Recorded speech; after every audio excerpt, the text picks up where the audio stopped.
Welcome to the Gals Guide podcast. Join us on an adventure to get to know famous and infamous women from around the world. Each of our presenters has a pick. Is she ancient history? Is she breaking news? Is she safe for work? Well, that's up to each presenter. All we know is that... Fasten your seatbelts. It's going to be a bumpy night. Welcome back. I'm Riwo, and I am joined by Katie and Bonnie, and we are sharing our injustice pick. So Bonnie already talked about Ida B. Wells, and Katie already talked about Lucy Stone. But before we dive back in, I want to get to know something rebellious about our gal pals. So I want to know, what book did you read in your younger kind of formative years that was the first, or at least one you remember, of there is injustice in the world? That first time you're like, hey, that's not fair. Why it be like that? I'm frantically Googling. What did I read in elementary school? What were the young ones? Yes, exactly. Those early books. I mean, this will also show how amazingly plugged in and rebellious your teachers were. Right. I feel like I just, from a very early age, I was a tomboy growing up. Mm-hmm. I had a bowl haircut. Sweet. I remember always wanting to get the boys' toy from McDonald's because the girls' toys were stupid.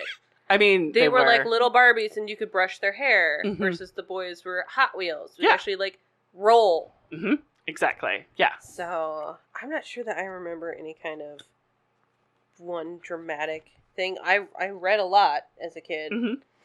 I'm kind of that too. I always made it my personal mission to read everything on the kids list they published in the library of the ones that were up for medals that year. Yep. I was like, I'm going to destroy this your summer list. reading program, which also can double as your book-it for free pizza. I was going to say, I got a lot of little pizzas. Yeah. That may be why I like pizza so much. See? There you go. Because it's would a reward explain for it. reading. Is it okay if I share a story that was like so touching to me that happened just a few weeks ago at my school? Yeah. That has to do with books. So, you're good. And injustice and all of that. No, it does. It ties into this, but it's not about my own childhood. Yeah. And though I'm really loving this book, if I weren't reading it to the kids at school, I might cry a little. Oh. Yeah, I know. Yeah. But there's a special time the kids have where they have 15 minutes to read every day, the kids in one of the classrooms. And so I found this book called Out of My Mind by Sharon Draper on our little library shelf. Cute. And I'd been hearing about it. Another school was doing a book study on it. I was like, hey. So I started reading it to two boys that are in that class. Yeah. And honestly, I mean, I think most of our people that listen to us know that I work at a school that's dedicated to working with students who have autism. Yeah. And I just have to say, honestly, I've been reading this book probably a couple months now. Right. Never 100% sure if they are actually listening to me. That's fair. It does not ever look like they are, right? The opportunity is there. So this book, Out of My Mind, is about a girl with cerebral palsy who's in a wheelchair and she cannot speak. Gotcha. So all of her thoughts and words are stuck in her mind.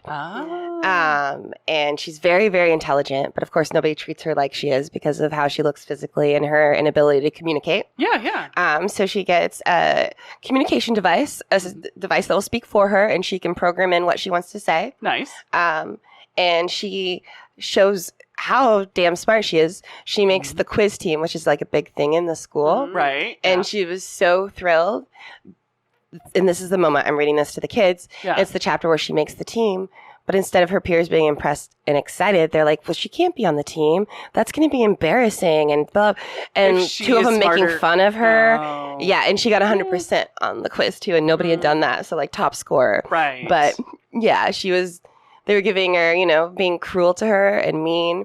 And I finished the chapter and I look up and one of the boys I'm reading to, there are tears running down his face. And I was like, no. It's not fair. Right? Yeah, probably feels it deeply. Yeah. So I just love how books can really like put you in the world of their character and make you, feel it so deeply. Like empathy. You said. That empathy. It's amazing. But I was still like, I made him cry now. Yes, exactly. Feel all the feelings. After seeing the Netflix series, and it's on my list of things to read, but I would have loved Anne of Green Gables. Oh, as a yes. kid. Oh, yeah. There you go. I remember liking Pippi Longstocking. Yep. But that would have been so up my alley. Yep. would have spoken to you. Yeah. Exactly. What about you? Flowers for Algernon was mine. So, Flowers for Algernon, having him, and it was that becoming so smart when he was pretty much like written off by society, and then seeing him deteriorate back was so heartbreaking. I used to think it was always To Kill a Mockingbird. To Kill a Mockingbird, actually, that's where I learned that I had dyslexia, because I couldn't understand it. Like, so we would read a couple of chapters, and then we would watch that section of the movie. So I'm reading To Kill a Mockingbird, and I'm like, I don't get this book. What is the big deal with this book? And then we watch part of the movie, and I'm crying going, this is such a beautiful story. Why couldn't I read this? And so then I was really realizing that I was flipping words and stuff like that. And then one of my other teachers said, oh, it's because you're dyslexic. Like, I knew. I didn't know. Come on, guys, in Michigan. Right, exactly. But they weren't allowed to say it, but then they said it, and then it was blah. But that really helped to be like, okay, I just need to focus more on how I read and how I digest information. All kinds of strategies. But for early on in elementary school, it was Flowers for Algernon. And for some odd reason, like that one, every single bit of it just kind of hit me in the feels of, you know, we've got to be nice to people. We got to give people multiple chances in life. And, you know, and see the brilliance in people, because sometimes they have it and sometimes they don't, but it's still that potential in all of us. So I think love it those was ones.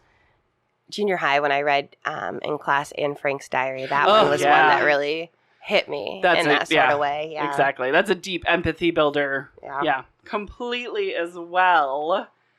Well, that does kind of tie into Miguel a little bit. I'm excited. It'll get in there eventually. So my gal that I picked, she is at the intersection of Injustice and Pride Month and 4th of July, and there is a little bit of library love in this as well. So I'm going to talk about the mother of the LGBTQ civil rights movement, Barbara Gittings. So there is a book award called the Barbara Gittings Award. And then there's also a GLAAD Award that is also named after her as well. So if her name somewhat sounds familiar, but you have no idea who she is, strap in, because she is the mother of the movement. So Barbara's story is also going to go to a couple of countries, as well as many states in the United States. She's a well-traveled gal fighting for injustice at every turn. But she started out life in 1932 in Vienna, Austria. So we're already starting in Austria. Why not? Her father was a U.S. diplomat. That's also the reason for all of her travel. Not all of her travels, but her early life travels. She went to a Catholic school in Montreal, Canada. Already a couple, I know, right? Exactly. Already a couple of countries under her belt. Her and her family returned to the U.S. and settled in Delaware. She was in Delaware around the time of World War II. So she was still relatively young, but around that World War II time. I don't think a diplomat was traveling as much during World War II, or didn't want to, maybe. Might have been a little stateside. Yeah, Austria was not a great time. So in high school, though, she was rejected membership to the National Honor Society because her teacher believed she had homosexual inclinations. And she's how old? She's in high school. What in the world? Right. It's pretty early to be calling that. Right, exactly. Because they thought she might be gay. That prejudice. Right, exactly. No, because she didn't get married at 12? Right, exactly. Is that what the... That must have been what it was. Or had no idea or no potential of getting married at 12. Right. But then it continues in college. So at Northwestern University in Illinois, she's 17 in college. My God. But Barbara met another woman, and soon there was rumors that they were lesbians. So Barbara started questioning her own sexual orientation. She went to a shrink that said he could cure her. That's never a good thing. But another friend made a similar suggestion, said to stop the rumors that maybe they should just see less of each other, and then the rumors will stop. So that's what she decided to do. But Barbara turned to books for answers. She didn't find many books around the Northwestern campus that actually had gay people in them. But what she did find is descriptions of gay people as deviants especially in medical textbooks Oh my gosh. at the university. I'm just wondering, how lovey-dovey do you have to be Right. with a woman Yes. back in those days? Because Yeah. it's my understanding that these women would write letters to each they other, would say they professing their love Yes. to each other. Yeah. That they would maybe hold hands or Right. go on little lady dates. Maybe if they how much never talked about more? boys, if they did that and talked about boys, maybe that was the I line. don't know. I'm like, Yeah. how I have more a feeling cuddly do it's you need to probably be based on appearance. to be labeled a lesbian back in the day? Because that's how Right. people judge, right? Yeah. It probably had a component of that to it. Maybe she just, her appearance was more masculine than feminine. Right, Which exactly. does not mean that She you're a was lesbian. It kind does of a not little tie bit more into of your... a plain lady. I Yeah. mean, it's one of those things where And at it's the same never one or the time, other. Yeah. People are just not seeing it with the Boston marriages. They're like, Right. oh, they're just the ladies they're that live just- together. They're just supporting each other. They don't want to be alone. They're in the same bed. But that's totally fine. So Barbara, for some odd reason, I wrote understandably, so I'm being sarcastic. She really started souring towards Northwestern, and she failed out of school. The article said she returned home in disgrace. I think she knew what she was doing, but sure. Right. Kind of that whole tail between your legs returning, going, yeah, no, school was not for me. But actually, she returned home and she did take a night course in abnormal psychology. I think she wanted to rebuke some things. Yeah. She also Retort. Yes, retort. She wanted to retort some things.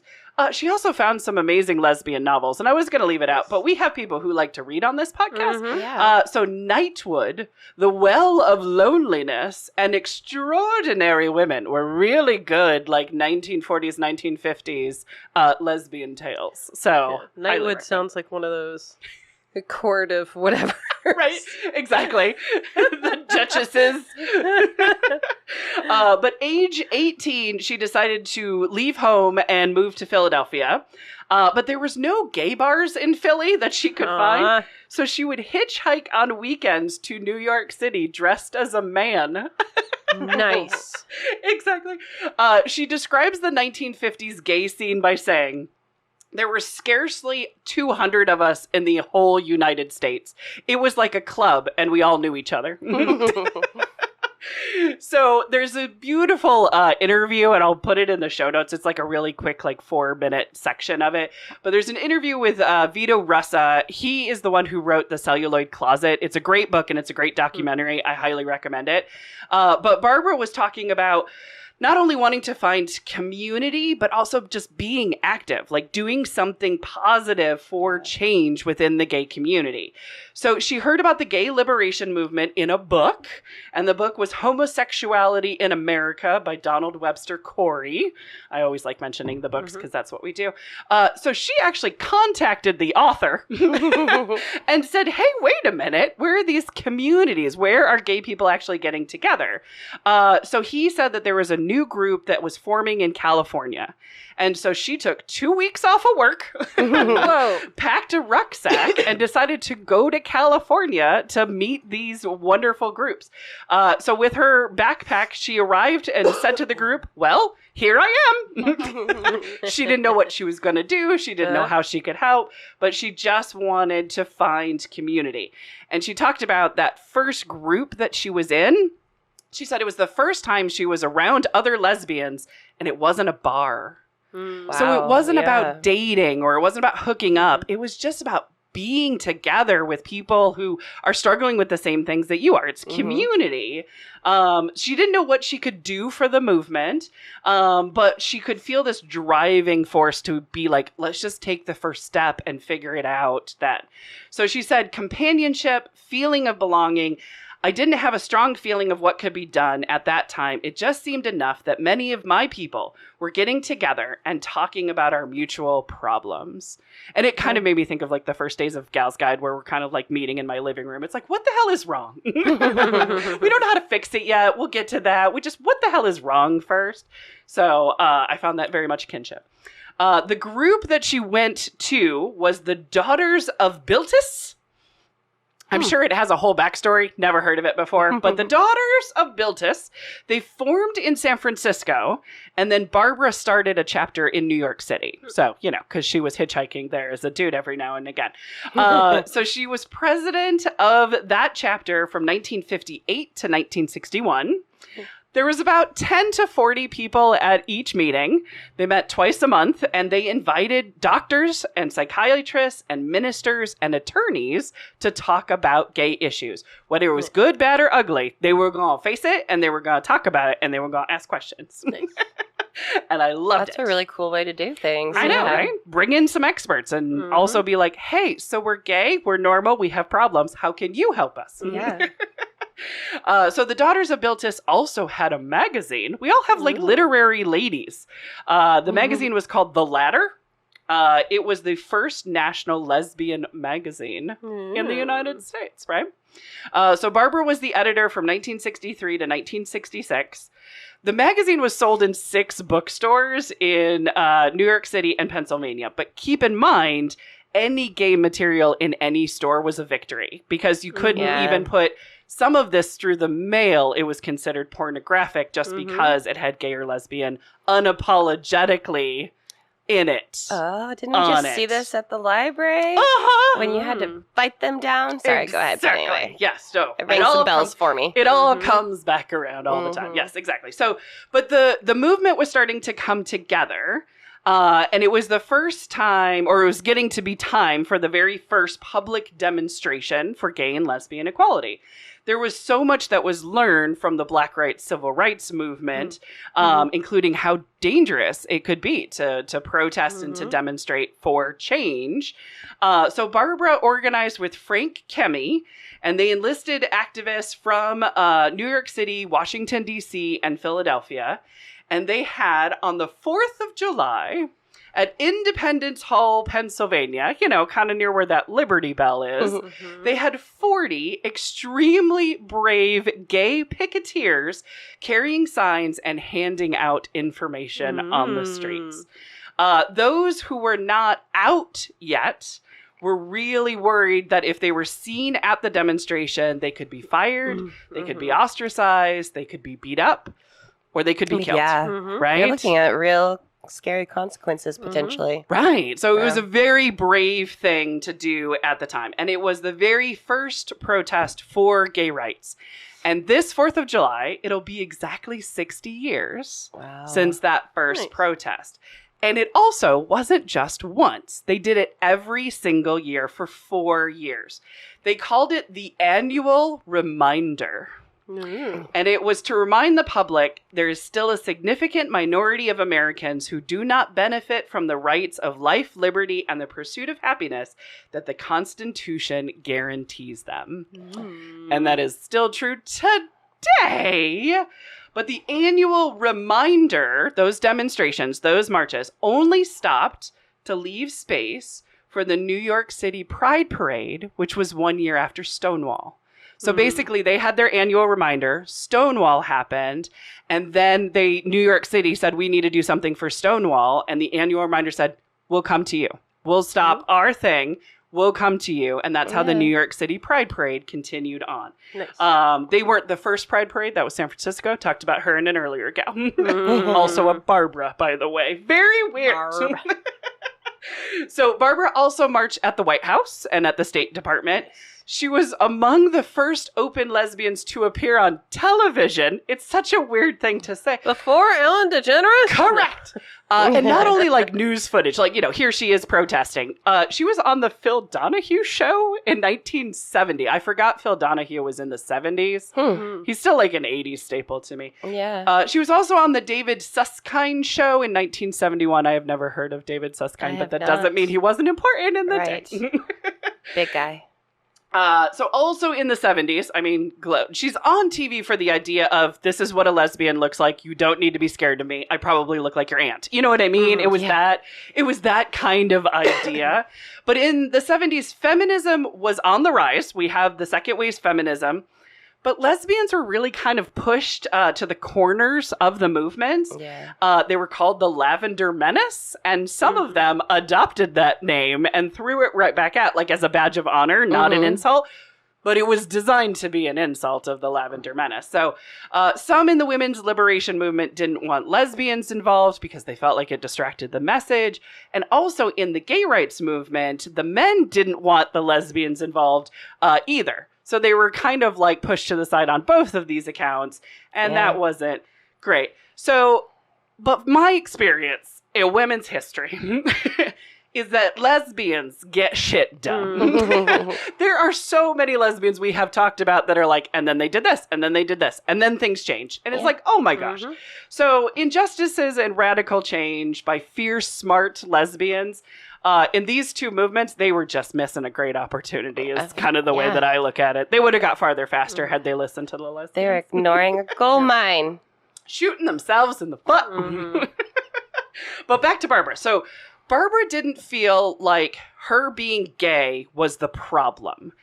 She didn't feel like her gayness was wrong. She also didn't feel that being a woman was wrong. So all of this kind of like divide and all that stuff, she felt that people's perception of gay people was wrong because they were ignorant. They didn't know.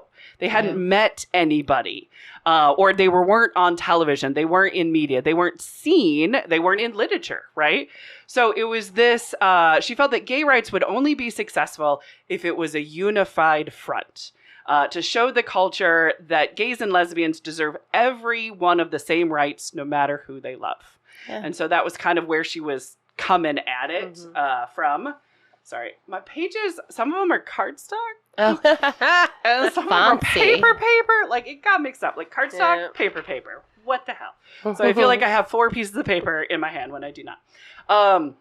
Now, Barbara did have some substantial roadblocks, and I don't know if many people actually know this glorious history, but one of them is that homosexuality was actually classified as a mental disorder.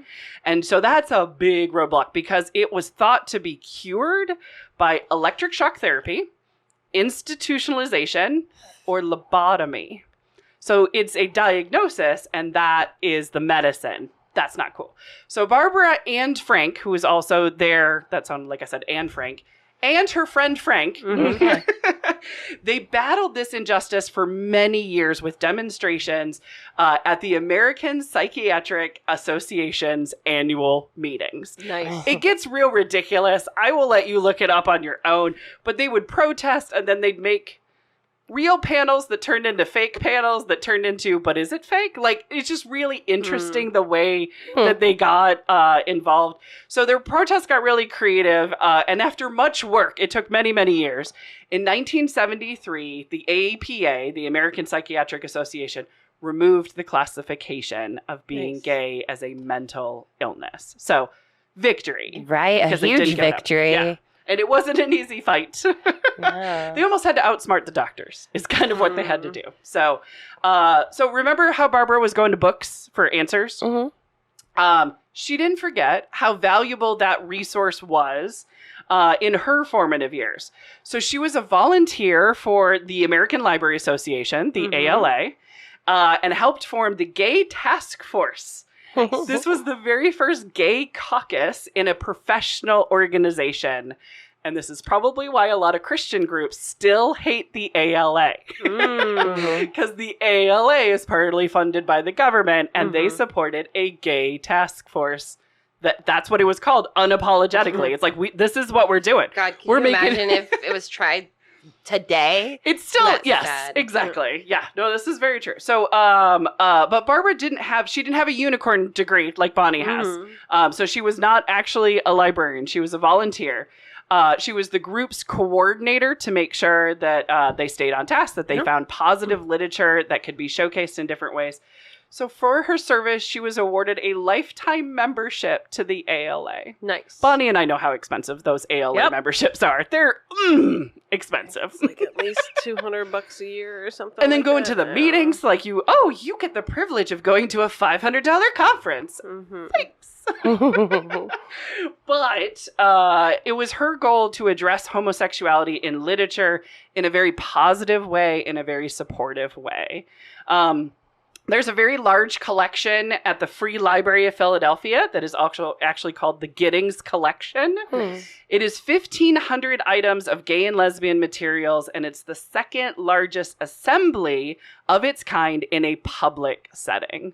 And it kind of makes me think, like, we have close to 6,000 books in this. But at the same time, in a public setting with her name on it, that is absolutely wonderful. So I dig it. In Pennsylvania, there is a historical marker for the annual reminder, so the protest they did every 4th of July. She also has a street named after her. Nice. The street is in Philadelphia's Gayborhood. I'm not even trying to gay it up. Like, it was in the news article. They're like, the Gayborhood's getting a new street. And I was like, I love this. So it's Barbara Gittings Way is the name of her street. In 2001, GLAAD started giving out the Barbara Gittings Award, highlighting activism in journalism. So different magazines and also different, I will say, influencers who also have a lot of writing were given that award. And then the ALA gives out a book in her name, as well as the Stonewall Award. They also give out the Barbara Gittings Award. But she's called the mother of the LGBTQ civil rights movement. I think I said rights there twice. She also had a partner. I wanted to very briefly talk about her partner. She met her partner Kathleen Lutzen. She also went by Kay Tobin. She was a photographer. But they met in 1961 at a picnic in Rhode Island. Kay was the first openly lesbian American photojournalist. Okay. She also worked on the Ladder paper together with Barbara. So they were together for 46 years. Barbara died February 18th, 2007 after a long battle with breast cancer, and her partner Kay died in 2021. Wow. So the mother of the movement for civil rights. Yeah, exactly. So I had seen her name pop around, and I'm just like, I'd never heard of her, honestly. Right, exactly, yeah. And it's like, why don't we hear more about her? Yeah. Exactly. Maybe she'll be on a coin one day. I was just looking at pictures of her, and in one of them, she was wearing a T-shirt that said, I cannot live without books. Yes, exactly. Mm-hmm. Yep, the lover of the book. So, yeah. I looked at pictures. I was like, she does look like somebody's aunt. Yeah, she looks like my aunt. That was the thing. Like, I heard her talking. I'm like going, no, she totally reminds me of my aunt. Hold on a second. But yeah, it's like, how can you be mad at this wonderful lesbian? She looks like a family member. Right? Exactly. Any questions? There you go. Barbara Gittings. Know her, love her, all that kind of good stuff. Yeah, that's fantastic. Should I wrap us up for the month?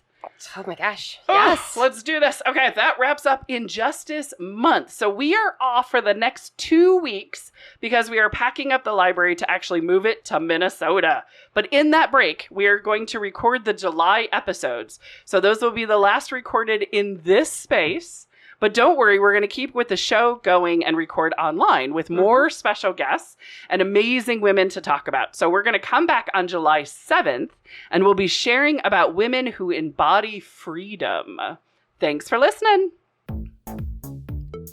Want to learn about more women of history? Gals Guide opened a unique women's history lending library. Come visit and explore our collection. Learn more at galsguide.org. Thanks for listening.